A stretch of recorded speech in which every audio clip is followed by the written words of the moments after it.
Right, it has been a week since my last update, but today I just want to share a bit on my learning in LangChain, which is essentially for integration with the large language model. Like, for example, for my use case is communicate with OpenAI's API to send a prompt to the bot, and then the bot will return to me. Sorry, the AI will return to me the results, right, of the text.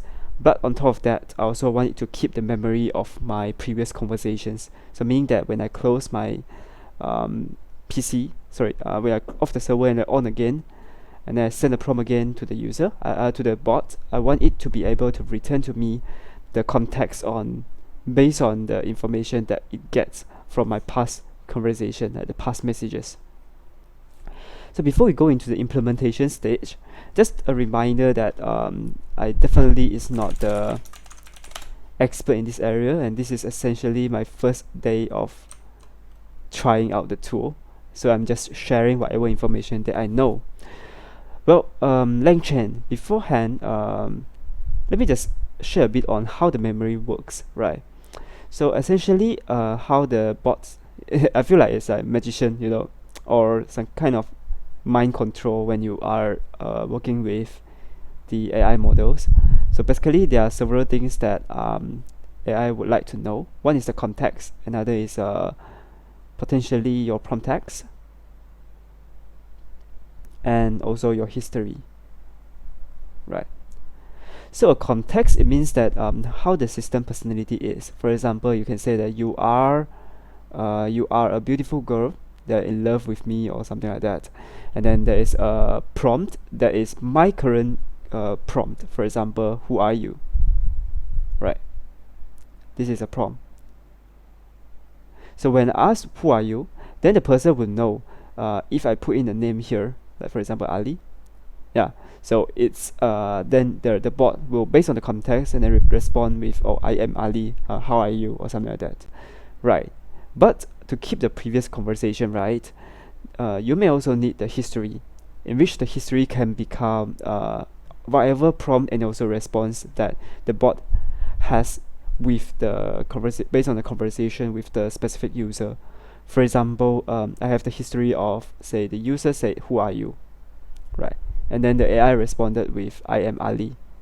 So by providing the history together with, so this is what we call as a maybe you can say that it is a prompt. This entire thing called a prompt that is sent to the OpenAI or any AI model, right? So if we send all this, right, and the second time I ask who are you, the AI will know that this current AI, its name is Ali, by looking at the context. Or it can also look at the history, where in the past it actually mentioned about its names, so that the next time, or anytime in the future when user asks about that, then it will respond with Ali. Right, so this is the basic concept of what can be put inside the prompt. Just think of it as a bundle that contains all these three categories of items. And now it comes back to how we can generate the history efficiently and effectively, right? So because history here, it can be a very, very long list of messages, right? You can imagine every time when you had a conversation with the AI, you want it to remember, so you can just put all the message, pump all together to the prompt. It works, but if you got too many messages, like 10,000 of messages, then either the API may not support it, or potentially you may also get a very, very poor performance because of how big the text is, and the AI took a long time to study the context, right? It may also charge you a lot because you pass in a lot of what we call as a tokens, that is also used by some API providers in terms of charging, right? So how do we solve this problem? People come up with a thing called vector DB, right? And also a term called embedding. So these are the core terms that are used to resolve the issue of having to pass entire history to the users. Well, aside from that, there's another way called summary. Alright, so let's talk about what is VectorDB first. Right, VectorDB is essentially a database, but it's a database engine that's specifically for storing a vector of data. So meaning that it's structurally specifically for our context on AI, right? It is an array of numbers, like I don't know what number it is, but it's just an array of number based on the threads that we are including, right? So what data can be stored in the VectorDB? Well, basically it can be a conversation or can be a series of conversation as one record that we can pass into the VectorDB rows to do the effective sorting and searching afterwards, right? So now we got the rough idea on, okay, we have the VectorDB, alright, then it can store an array of data, okay, and then every conversation can become one row, or a series of related conversation can also become one row. So what kind of data we are storing in VectorDB? So essentially there's one thing called embedding, where imagine that you have also, this is a credit from my one of my colleagues who explained to me today. So I just roughly repeat what he says right? So take this as an example. We have a male and also female traits, and also potentially young and old. So you can imagine that it is a two-dimensional kind of traits, where at a certain point of when we assign this is a simple two-dimensional graph, right? So when we receive a prompt text, and then there will be an embedding mechanism coming in. So they will be doing some semantic analysis or this and that, or recommendation and this and that, to identify at which point that this prompt falls under. For example, it falls under male and young, it will be dimensional. For example, male refer to at 0, and then female is 1, young is 0, old and 1. Then if it is a male, then it will become a 0 here, and if it's young, then it will be 0 here as well. So imagine that this is for 2D, where any kind of prompt text can be associated with a certain traits. For example, we have another called female young, then another record will be female is 1, and then the young is 0, and then the rest will be some random or preset traits of the prompt text, right? So this is where we can always have any kind of data that we receive can be converted into a point in a graph, and that point in the graph we can then use I think they mentioned a k-enables kind of things to do the query based on the latest prompt that you receive. For example, latest prompt is called "Who are you?" and "Who are you?" it hits a certain threads that the bot would like to search for. So it will come to the range based on what we said. For example, it's related to male and young, right? You will then go and query the neighbor, the nearest neighbor that hits the exact dimension that the prompt is referring to. So this can also be converted into an embedded sort of data. I assume correct me if I'm wrong, 1 0 0, and then we can find the nearest neighbor of the 0 0 point. Potentially we have chat history here and here and here. They are related to young and male. So then it will return it as a list of message history. So one is one message, second one message, and third one message, depending on how close they are with the specific point. And then this point can then be straight away passed to the history, or before we go into the history, this list of messages can also undergo a series of factory right here to convert it into a message summary. So in the history, then the OpenAI what it will receive is, instead of a list of messages, it can potentially receive information like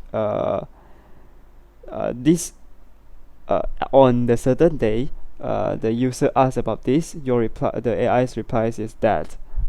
So the AI is essentially a male and young, Yeah, so it will be a summarized version of history, then coming to the prompt.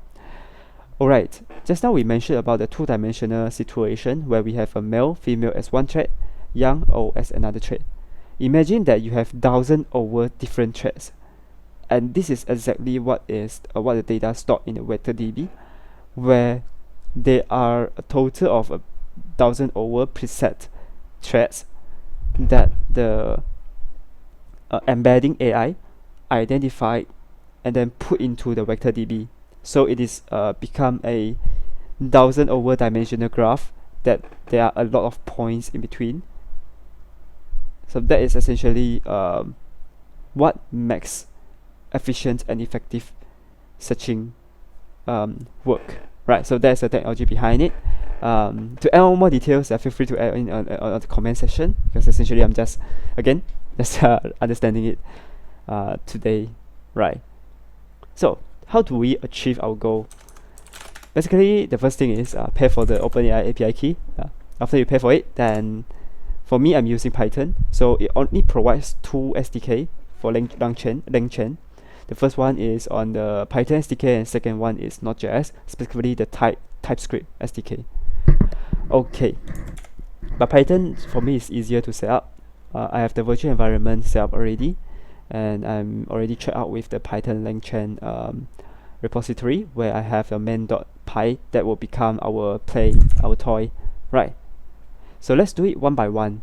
First thing first, I want to be able to prompt the OpenAI's AI, and then return to me with information, right? Any sort of information, general purpose one. So to achieve that, potentially I may want to look at how do we set up the initial thing first, right? So definitely we follow the quick start tutorial. I'm going to copy paste a lot just in case you have questions, but I will explain it why I copy all the line lah, okay? Because all this is from the official documentation, which is essentially source of truth. Okay, but before that, right, just again, the LangChain documentation is very, very comprehensive, but as a beginner like me, when I look through the documentation, there are too many ways of doing the same thing. Like initially they recommend the chain interface, and then now they recommend syntax called, I even forget the name already. What kind of things are? There's an LCEL. Yeah, this is the LCEL syntax. So, and beside that, right, there are a lot of different models supported, interface for the models and all this, that causes it to be extremely difficult to understand for beginners. Again, just a very subjective thought. Probably because I have lack of experience in AI field. But anyway, so finally I got to get it work. So I'm not sure if this is the best way of doing things, but essentially it worked for me. So I just sharing with you. Alright. So coming back to LLM chat OpenAI. Okay, now we have initialized it. So this one is a dot environment that I've already put in this file, but I do not want to share it because of it's a unique key. Okay, so after I initialize the chat open API, let's see what is the next thing. Well, it mentioned that we can use a lang serve to serve it in a HTTP environment. It's essentially a website. So I think that's needed. So let me install it as well. So we have the two types of language model, LLM and also a chat model. And what we will be using is a chat model. Like ChatGPT, it's a conversation based. Basically, you ask a prompt, and then it will return to me as a conversation instead of information. Okay. So in the language or chat model, we have these different types. We have a human message, AI, system, and also function. For our case, will be like I think we'll be using a human message, AI message, system message, and one chat history only. So we will get to that shortly. Okay, so this is an example of using the LLM versus using a chat models. For us, remember, we were using the chat model, so the import here is from the chat models imports, and then coming down to the uh, usage, right? So usage here is where things get quite interesting. Okay, so we have this human message. What would be a good time for a company that makes colorful socks? So this is like a plain text that you put in, and the LLM, meaning it's the chat open AI, we can use the invoke function to send the prompt text to the chat open AI so that it will return the output. So let me just show you like this. Okay, now I have the human message. Okay, put it down here, easier to see. Okay, so this is the sample usage. Okay, what would be a good company name with a colorful socks? And then you put in the prompt inside one of the first messages, and then you invoke the LLM, which is a chat open AI. Then if we run python main.py, I assume we will receive an error because I didn't install all the dependency yet. But let's see. Oh, okay. Actually, it doesn't return any errors. Okay, so it's good. So we have the content ready. So you can see how extremely simple it is. Like as a code, that like this chunk of code only can give you the ChatGPT's feature already. And what's more, any chat model can be swapped in. So if according to the chat models here, there are a lot of different chat models that are provided by LangChain that you can explore, and some of it is actually open source where you don't need to spend money keep calling the AI, like the API. Alright, so we got this set up already also. Well, we need a prompt template for so prompt template is like a Python's string.format, so that you can input the dynamic data into the prompt template, and then it will format it properly and then return it as a string, so you can pass in the prompt text to the to the AI to process. So we're going to ignore that because we are going to use this. Okay, for chat messages, right, in any AI model there will be a specific prompt format one. For example, a prompt must be start with S tag or like a int tag, yeah, something like that. So for our case, we are using this chat prompt template because it's a standard chat template that's used in chat open AI. So we got this sample usage done already. Let's just hide it, and now we got the template. That means that you are a helpful assistant to translate the language to another language with the human template of text. So all the curly bracket that you see here will become one of the input that the user will need to set when calling the chain. So in LangChain, there's a term called chain that is referring to a component in the LangChain. So for example, I can say that LLM is a chain because it's a component that's used for factory processing, like it takes in input and then it outputs a certain data, something like that. So LangChain is essentially a series of chains chaining together. So we can start from prompt processor going to the LLM to return to the prompt data, and then go to the output parser to output the text that we want to show to the user. It might seem overwhelming at first, but follow me together to go through the practices so that it's become clearer to you. Right. So now we have a template that's called a system template. Remember, we pass in the context. Who are you? It's like brainwashing the bot that to tell it that, oh, you are this person, don't do other things. Yeah. So this is the system context. And secondly, it will be a human template where I just put in a simple text will do. So after we prepare the prompt with templates, we want to fill in the blank that we have in the curly brackets. So that's why the chat prompt dot format messages is important, because by doing this, it will then pass in the English into, like for example, input language into input language, output to the output, and then text to the text. So after I got the format messages, I can then let me just print it out so it's clearer to you. Right.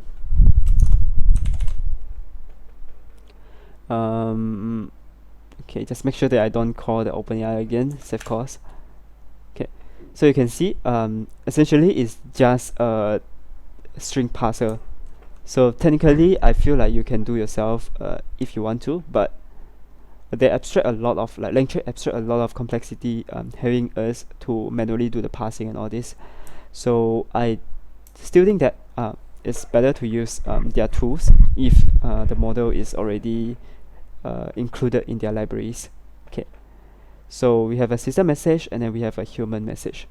So after we got the two messages, the next thing that we want to do is we want to pass the output, right? So we have the output parser here. Yeah, I don't need an output parser. I need a okay. Anyway, so we need to add another thing called parser. But I feel like the parser, right, is I want the string output parser instead. Okay, so it will pass the output as a string. Okay, with the LLM parser and also the prompt text set up, we can then use this very strong way to do the parsing. So this is what they introduced as a LCEL, where you can enjoy the benefit of piping the input to the output, right? So this is a chain, like a series of chains.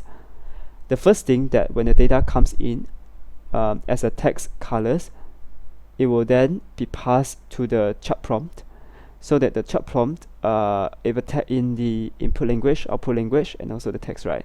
So it will invoke the chat prompt with this data, and then the output, which is a string that's returned by the chat prompt, will then be passed over to the LLM for processing. And then after they get the processing, we are using the string output parser to pass our final output. And same thing, we will be printing the result. So remember, whenever you use the invoke, it will call the API of your selected model already. So make sure that you know that the cost will be associated with whatever you test lah, okay? So now we got the error, and the error is because it's missing variable.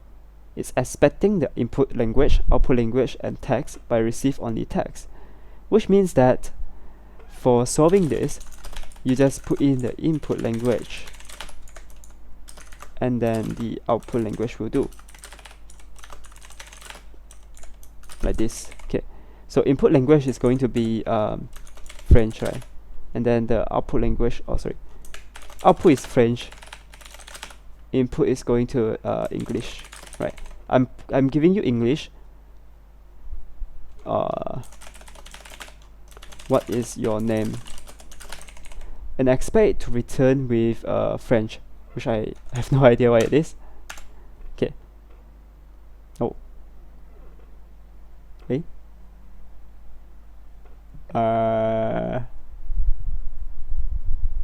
Wait a minute.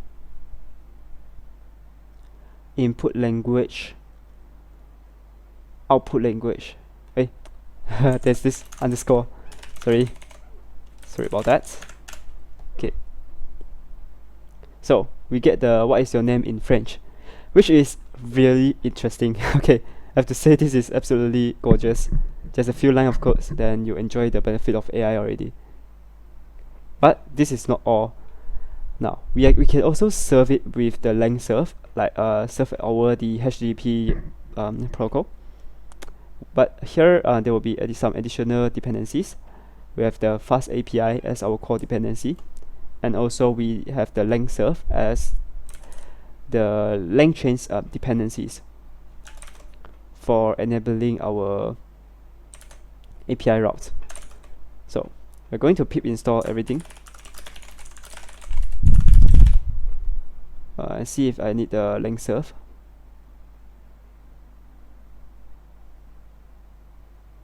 Okay.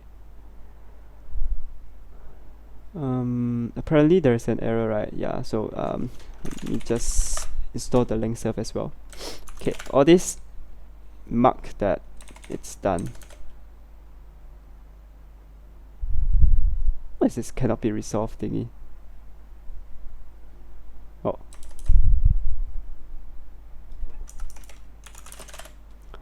Let's see if I miss out the import steps.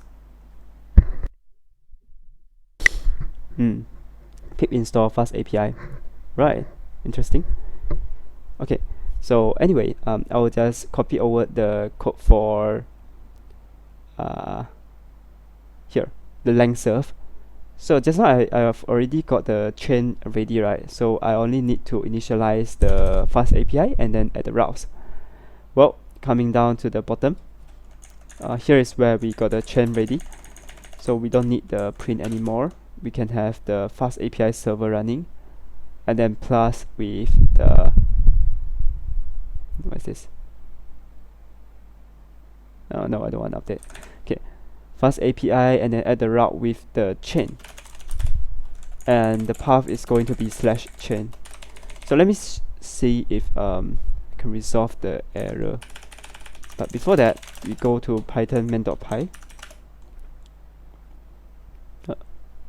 Oh, what is it about? Oh, okay. So after I add the route, right, I will need to then start the server. I forgot about that. Okay. So it's using a tool called univcon, which we are going to install now again. uvcon. Yeah. And then python main.py. That will be serving over the HTTP 8000.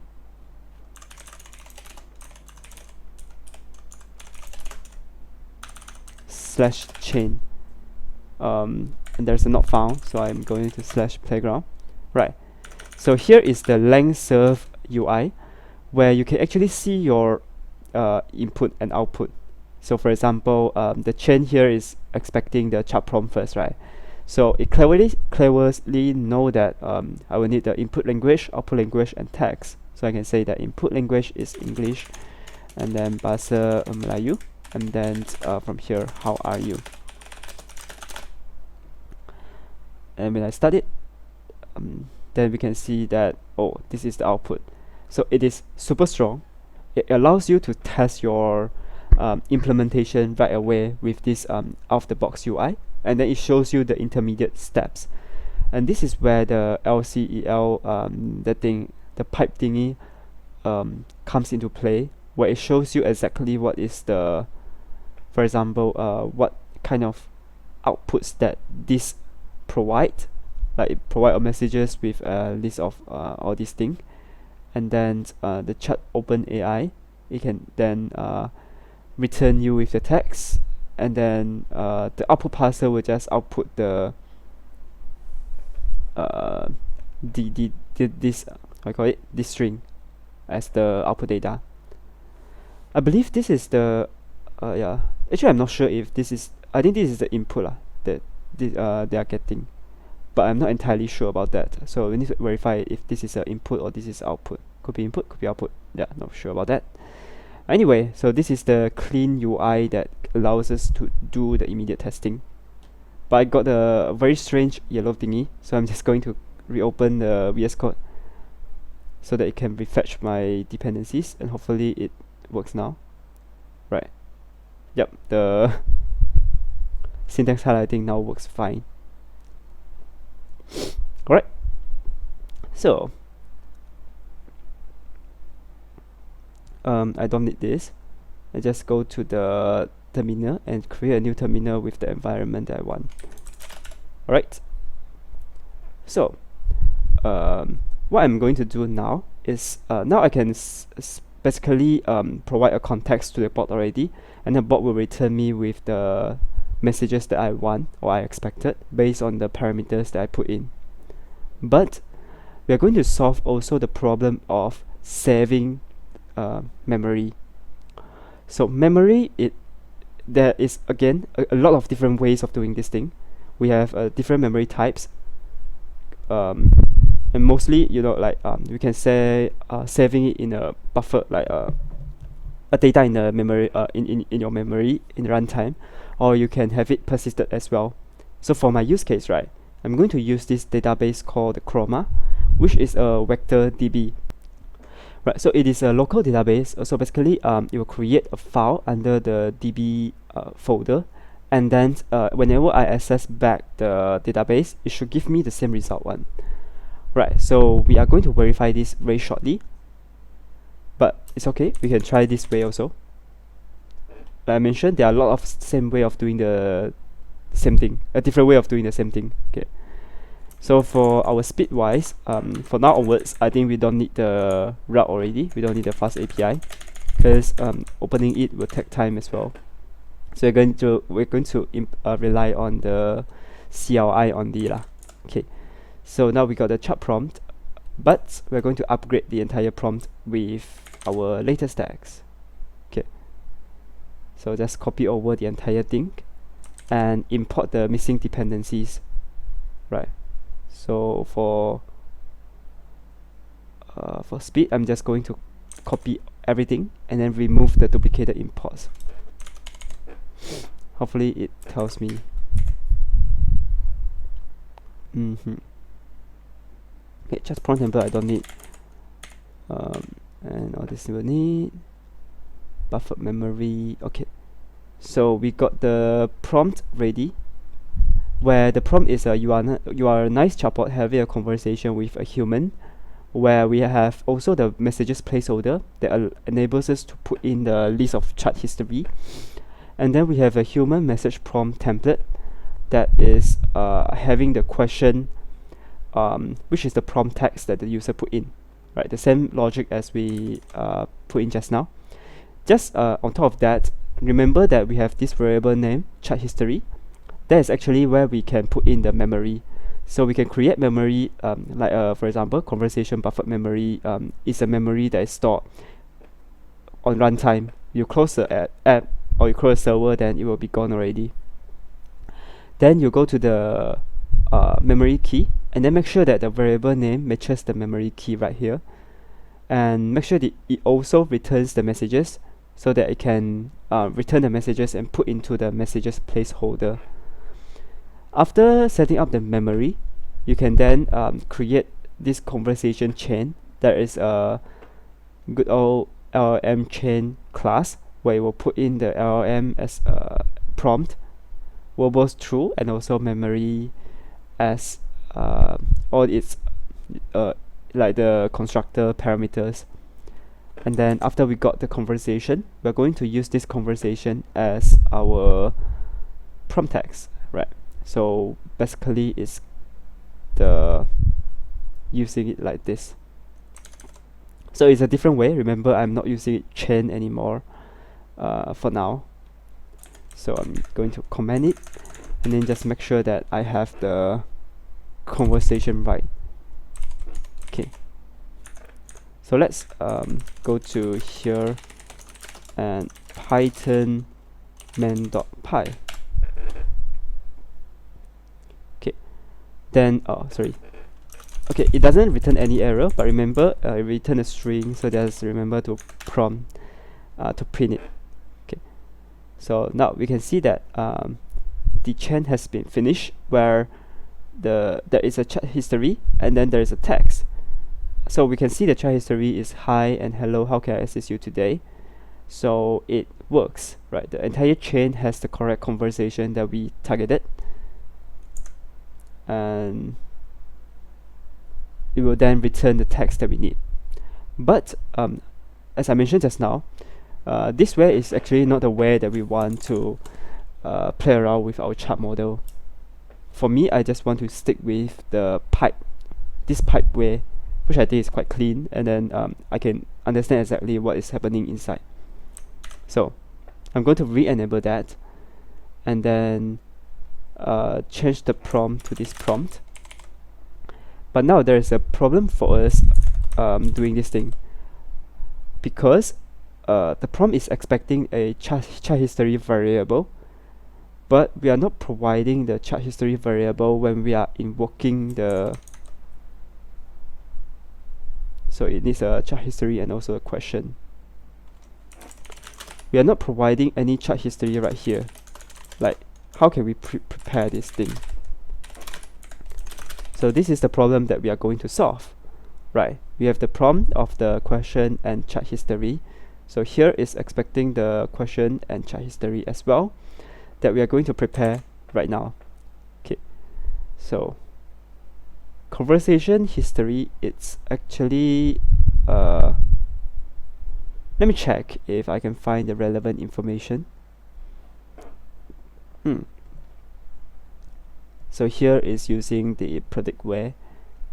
Right, so this is the one that I need. Well, it's called the chat message history.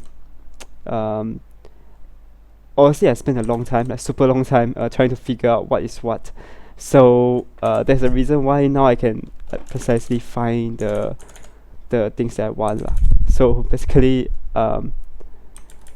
you can also explore other ways, because this is the way that I think it works well with my use case, at least when I see it. Right, so coming back to the import statement. Okay, now we have the chat message history standby, and then the history will expect the alternate messages. We add one user message and then add another AI message, and probably we can do like this as well. What is your name?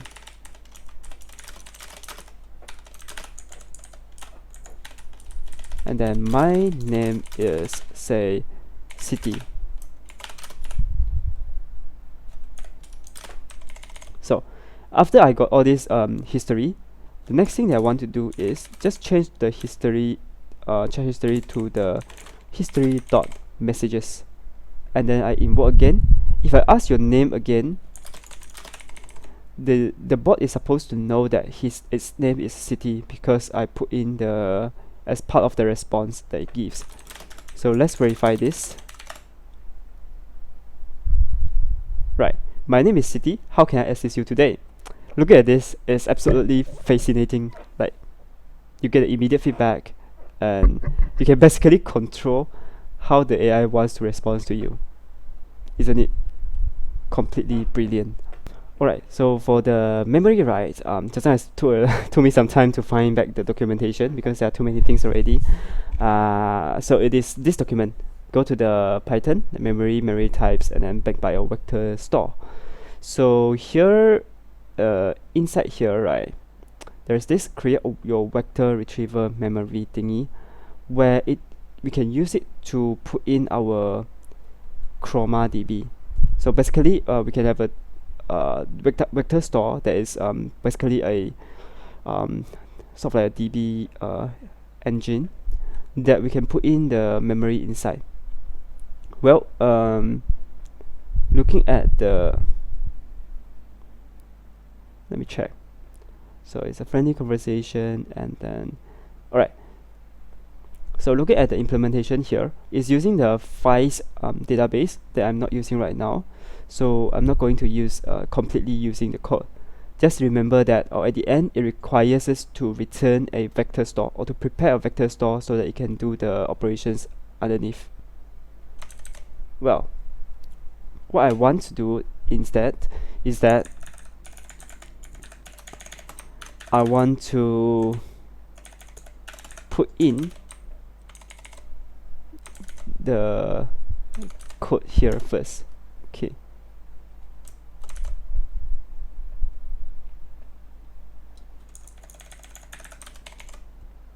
So vector retriever memory with the retriever. So essentially, a vector store retriever memory is just sort of like a tool that can help us to extract or to do the CRUD operations to add into the vector database or retrieve from it. Right, so when we are preparing the vector store, we then initialize the database together with its embedding algorithm or embedding functions. Well, I will do it right now so you can sort of gauge what is it about. But again, I'm going to go through the Chroma database here. So ChromaDB essential, we need it. And then here you can see that there is this embedding function that is using a mini LM model. There can also be this embedding coming from OpenAI as well, which I think I will be using that. So let me set up very shortly. Well, a lot of things right here, but essentially we don't need all this. Just going to come back to the item here. Okay. OpenAI embed. So here is the thing that I want.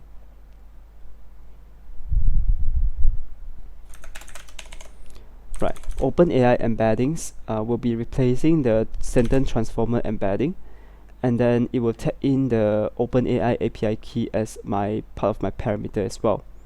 So I'm going to put in the API key equal to the OpenAI API key. So embedding function is a function that is used to convert our text to the embedding. It's also the function for us to convert our prompt text to the vector numbers and then look up the DB afterwards. So it is essential, and also there are many providers that some are open source, some are paid one, and then you can replace it with the embeddings that you want to use and then pass in afterwards to the ChromaDB during the initialization phase. Alright, so now we have the Chroma's initialization thingy, which is here. Okay, so our DB is equal to the Chroma, which I will be importing right now. See how to import this. Right, vector store. So ChromaDB is coming from the vector store, and then first thing, when we initialize a Chroma, we want to process it in the folder called /db. So it will create the SQLite file right here. Embedding function is going to be the embedding that we have created just now. So after that, DB, we would like to use a collection name to specify the name of the certain collection. Well, one thing that we need to take note when using this kind of abstraction tools is that it's actually sometimes, even for like for me, it's actually I was trying to find a way to specify how do I specifically store data for a certain user based on their out state, but I couldn't find a good way, so I'm just using the collection way for now to uniquely identify the user, essentially like putting a collection name called user1, it will be the data for user1 and all this and that. But I think the ideal situation is still when I do the retrieving part, before I even go to the memory, I should first of all go through the filtering first and then filter by a certain metadata. But so far I haven't found a way, like a good way of doing this thing yet. So just going to separate user by the collection name until I find a good solution. Right. So now we have the DB created, and then the Chroma database, based on its documentation, it will automatically create index for us. So I assume that is true, where we don't need to sort of create index ourselves for all the 1000 over dimensions, but you can verify this as well. Right, so this is the vector store that we are creating, and then the search k-enable one is going to be only one item, meaning that the retriever will only retrieve the closest one input for the users. So once we create the memory, every time when we save it, it should also append to our database, SQLite database. Okay, my favorite food is pizza. It's coming from the user. and this is coming from the output is coming from our prompt text, which is the bot, the AI. Okay, sorry. So input is my first spot is soccer, and then output is the dot dot dot, and then all this and that, right? So after that, I assume that when I run, as soon as I run python main.py, it should create the database for me.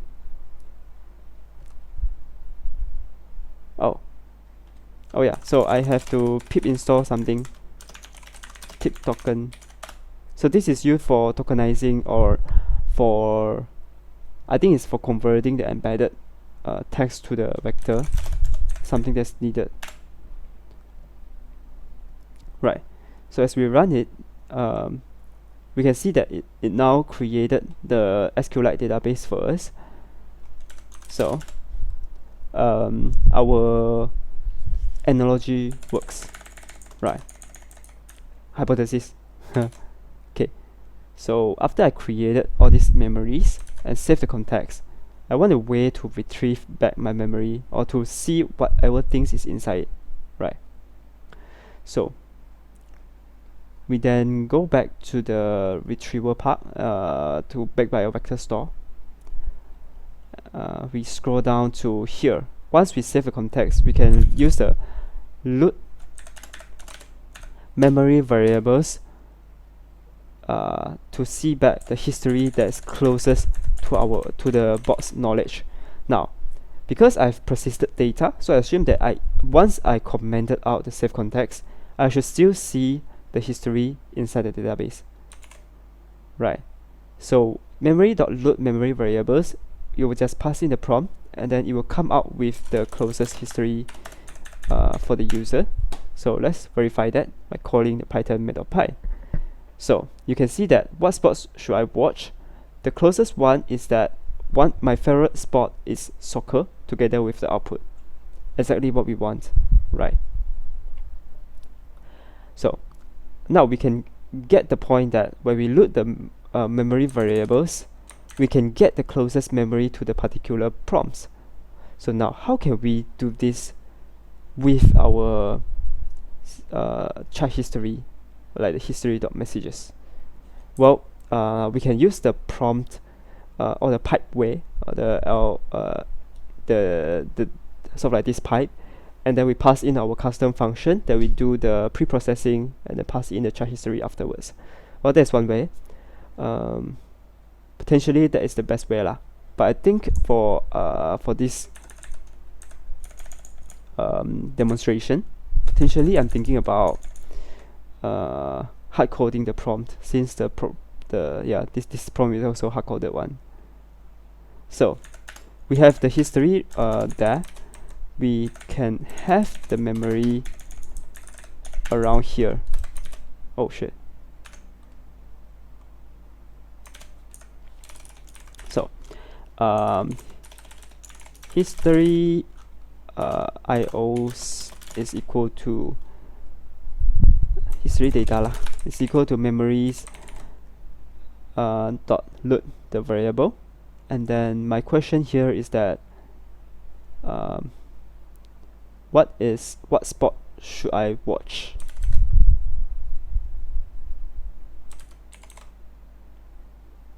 So after I got the history data that's closest to this prompt, I can then print the history data first, and then potentially I do a simple looping. For, say for example, for I in the range of history data, if I is the even case, then I will call the add user message. Else, I'll then call the add AI message of, for example, history data I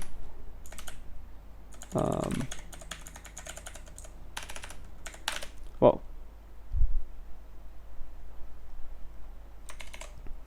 and then after I got the history data ready, I can print the history to see what kind of data it gets in now, and then it will pass in the messages as usual. Let's run it. Oh, string. Sorry. Huh? Okay. Red lane of the history data. Oh, actually, no. Chat. History data is not. It's just a string, so potentially I'm just going to split it by new line lah.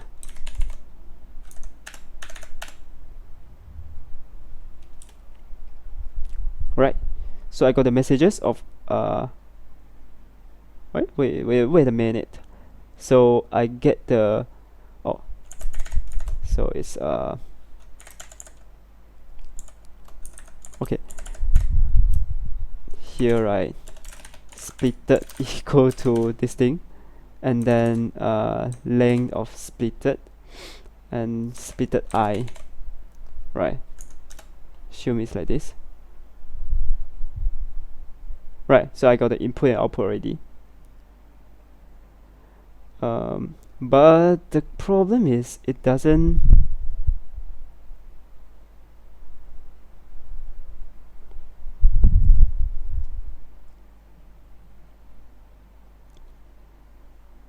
What is my favorite spot?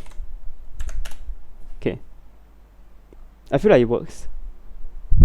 Yeah, so it works, but just now probably the prompt was too general, so it doesn't give you the exact data that I want. For us to dive deeper, right, I'll go and study more, and then potentially I will share more use cases and how we can do the fine tuning once I got the information there. Right, so that's all for today. Thanks. See ya.